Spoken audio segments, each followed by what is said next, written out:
All right, I'm going to talk to you about a weighty subject. I'm going to talk to you about lead. In particular, I'm going to talk to you about lead in paint. Not a great topic you want to hear about, but we're talking about everything environmental, or environmental everything, and we cover a lot of different topics. And if you habitate in a dwelling built before 1978 in the United States, you have a percentage chance that there's lead paint on the walls.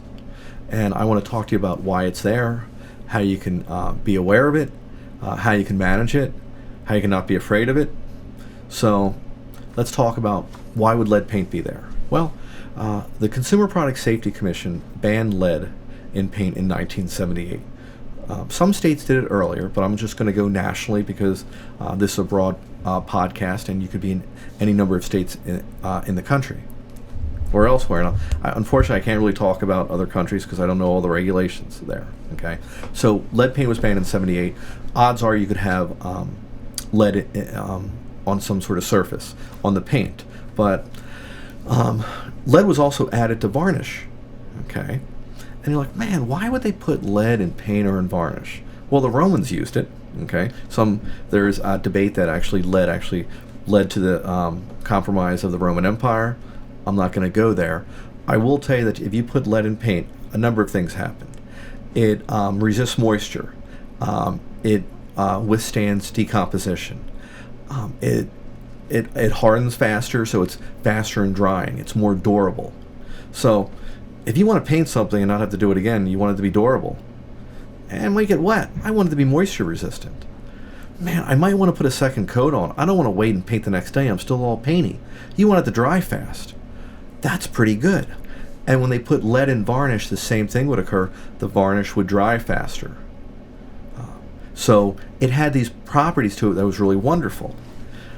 The rub with lead paint is it will, nothing lasts forever. It's going to degrade, okay, and flake and turn into a dust, and it lands on the ground, and it has a sweet taste to it to children. So if you like a toddler and their hands are crawling on the ground, they put their hands in their mouth. If their hands taste sweet, they're going to keep licking them because they could be having lead dust. Okay, and you're like, well, how is lead getting off the wall? Because my house is from 1950, so it probably has lead in it. But it's 2023, and there has to be 6 or 10 or more coats of paint on top. So how could that be affecting me? Well, it's good. I'm gonna throw it out to Tiffany. How could that lead in the paint be affecting you? If you're getting it in your system? Well, how would it get in your system? By eating it. How would you be eating it? Well, I wouldn't be eating it, but young children would be eating it. If the paint's chipping on windowsills or on the flooring, where doors chafe the flooring and the doors have lead paint in them, children that are on the ground or close to it eat it because it tastes sweet to them. Right. She's talking friction surfaces. If you have old double-hung windows, been painted multiple times, and they stick, the fresh coat of latex you have on top will eventually make it thicker, and it rubs, and it will expand when there's moisture, and it could rub and wear away those coats of latex and come in contact with the lead, and it creates a dust, and the dust falls down to the ground, and the child comes into it. If you have varnish on a floor and it's being rubbed off and the varnish is lead, again, the child's coming into contact with it.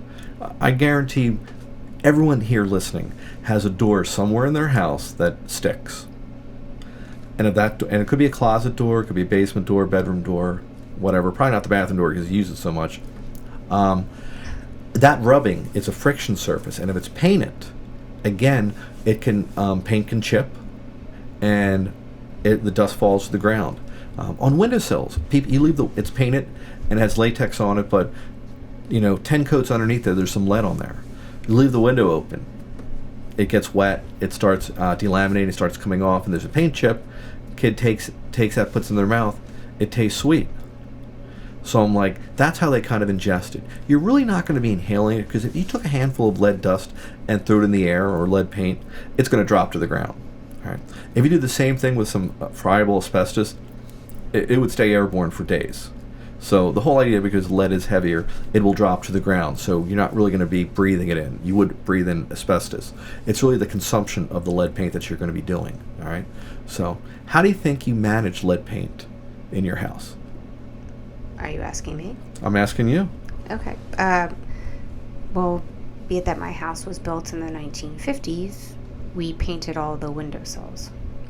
So anything that could have been lead paint, you've kind of covered over. We've covered over. Mm-hmm. As most people would do. So if something is deteriorating, you're going to manage that.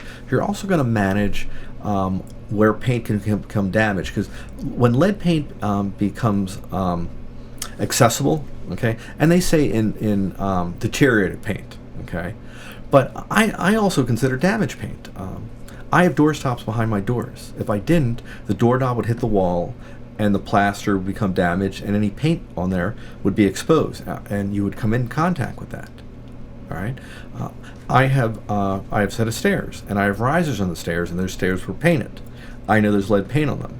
So what I did was I put a tread cover or a riser cover on top of it.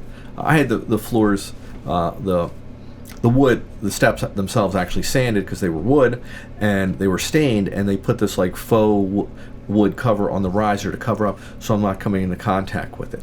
So you're basically putting a barrier to protect the lead paint underneath, but you're also putting measures in place that you're not going to be damaging the wall, the painted surface. Like when you walk inside your house, you have a threshold. Many of them are metal or brass, which I love, or marble or whatever, but there's ones that are wood, and they're guaranteed if it's old, man, there's lead paint on there, and your foot's hitting that and it's deteriorating, and that's a problem. I tell people to replace that with a metal threshold or one that's not organic, that's wood that would have lead on it. All right? But, you know, Tiffany, you're presuming your house in 1950 has lead paint. I am. But We've never got it tested. You've never had it tested? No. Well, I will tell you, if your house was built before 1940, 90% chance that there's lead paint in there. All right. I believe in your era it's probably more like maybe only 60%. Okay. Right? Still there. So actually, if you wanted to know if you have lead paint in the house, you could hire someone to do a lead paint inspection. And a lead paint inspection is actually coming to your house with a unit. They call it a gun, and they shouldn't, but it's called a gun. And you're basically touching all different surfaces in the property, and it makes an X-ray, and it sends a signal out and reflects back, and it will tell you instantly if there's lead on that surface. When I say instantly, within seconds. All right. So when you walk into your front door, you would do, you look to your left and do your trim, your walls, your windowsill. If you went into a closet, you would do the ceiling, the walls, the painted shelf if that's in there. You would do the floor if there's varnish on it, and you would repeat that in every room. Or you wouldn't, but the person doing it would. And they basically check every surface to be like, this room has lead paint, here it is.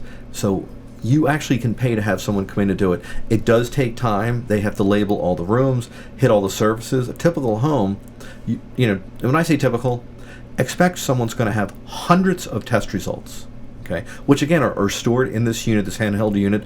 They bring it back to the office, they log it into a computer, they spit it out, and they put together a report documenting the rooms. And you're like, why would I want to do that? Well, knowing where a hazard is allows you to protect yourself from it. Many of you probably have a container of gasoline that you use for lawn equipment. It's not in your kitchen, but it's outside, and you're not going to go drinking out of it because it would kill you. But you know where it is, and it's safe. Okay. Certainly in your kitchen by the stove would not be a good place for it. Well, knowing where the lead is in your home is valuable. So you might know that, I have two smaller bedrooms, which I'm going to put one of my children in. Which one is lead? If one doesn't, maybe that's the room you want to put it in. Maybe the other smaller room will be your office because you're going to maintain that better. Trust me, any child's room, walls are going to get damaged because they're going to hit them, the toy's going to hit them, there's going to be some play involved, and that's going to cause some wear and tear to it. So knowing what it is invaluable, but additionally, I have many people who get us involved with a project after they've done like a renovation. And I'm like, so you took down a wall? And I'm like, how do you know there wasn't lead paint on there? Oh, I don't. You think there was? I'm like, I don't want to get you depressed, but in my industry, we presume the hazard is there until you can prove otherwise. So you have a home built 478. The safest approach you could do is say, I have lead in it. Okay. Now, if you want to disprove that, certainly, pay to have someone do an inspection. So certainly, if you're assuming it's there and you're going to be taking down a wall to make a great room or enlarging a room or making a closet, changing the configuration, you'd want to have that at a minimum, at least that tested. And it's much cheaper to spot test certain areas and go through an entire house, but you're going to find more and more transactions in older homes where people are mapping out the lead so you know where it's at. And you mean mapping out the lead, you mean using the XRF gun, correct? It is called an XRF gun. I don't like saying gun. Oh. But it's an XRF, yes. And it's for a lead paint inspection. Lead paint inspection tests the surface, tells you yes or no if there's lead there. There's also a service, it's a risk assessment where basically a licensed risk assessor comes around and looks for deteriorated paint, looks for imperfections of the paint or paint that might start becoming a problem. If this was like a video, there's a type of, you see paint, it looks like it's all flaking and everything, but it's still kind of tight. It's called alligatoring. So they look for things where paint is either damaged or could be damaged in the future. Like when I do an inspection, I open all the doors, closets, and if anything rubs, I'm like, that's a rub, that's a problem. That something could become liberated because of that. You look at those things, and you also look for teeth marks, and you basically look at them at like kids' height, like typically windowsills, because a kid can stand on that. They're looking out the window. As they look out the window, they're chomping on the windowsill. If you see teeth marks on something, that's kind of a hazard. My son used to eat his crib. That's another thing. You also look at furniture.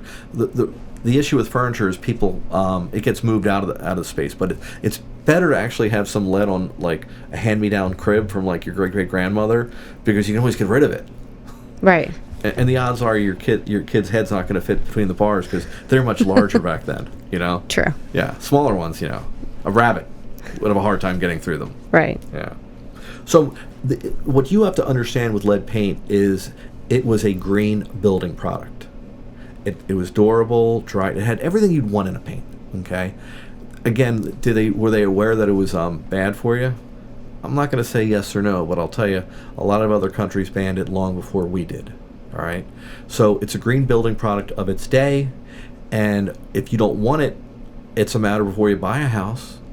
You would go in there and have a lead paint inspection done to know if it's there or not, 100%. Or to say, you know what, I want to live in a house that's built after 1978, which many people say, but I want a house with character. And I said, lead paint is a character.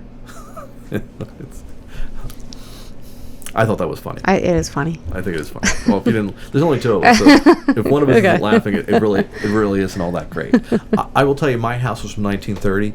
I have lead paint in it. I know where the lead paint is.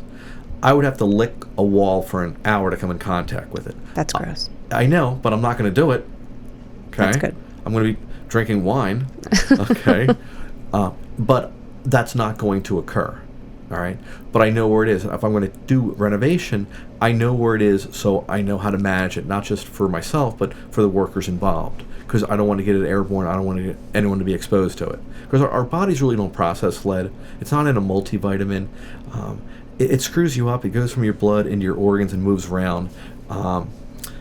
It's long-term learning disabilities for people. It affects your organs. There's not really anything positive, I got to tell you, about lead. All right, when it comes to you consuming it. Certainly, if you go to the dentist and you're getting an X-ray, you want that lead shield because you don't want the X-ray hitting you. So it's positive in that regard. But for human consumption, absolutely is not a great thing.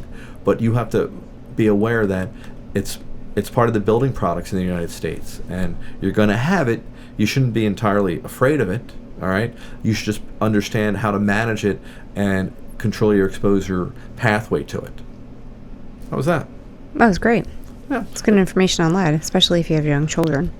If you have, and yeah, that's the thing. For adults, it's really not so much. It's the kids that are going to do it, that they're going to be exposed to it.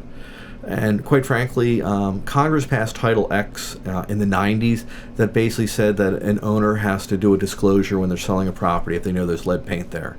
And really that has not gone very far because most people don't spend money to get a lead paint inspection done. All right. So a lot of people say it could be there, and they give you this little brochure, which really is not incredibly helpful. I actually think they should be a little more detailed regarding how to manage things with it, but they really don't. I will give you one tip, because people ask me this.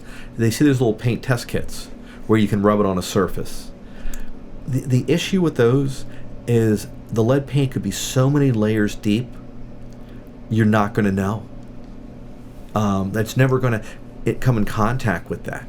You know, the whole idea behind the XRF unit is that it sends an X-ray through, and it's going to go through all those layers into the wood straight and then come back to you, and you're going to get a result. I mean, you certainly could, if you really wanted to do something on a budget, you can certainly look up like a lead testing lab by you, and you could get a razor, and you could try to scrape some lead or some paint, make sure you get it down to the wood, but not getting any wood in the sample, putting it into a Ziploc container and taking it to a lab, and they can analyze it for you to tell you if there's lead there or not. That's a real DIY thing to do, as opposed to those the paint test kits, which I don't really put a lot of belief behind, nor does many government agencies. But they sell them. They're out there because people think they're going to be functional, and it's something, but there's a high rate of failure to it, especially as housing gets older and coats of paint get on more and more.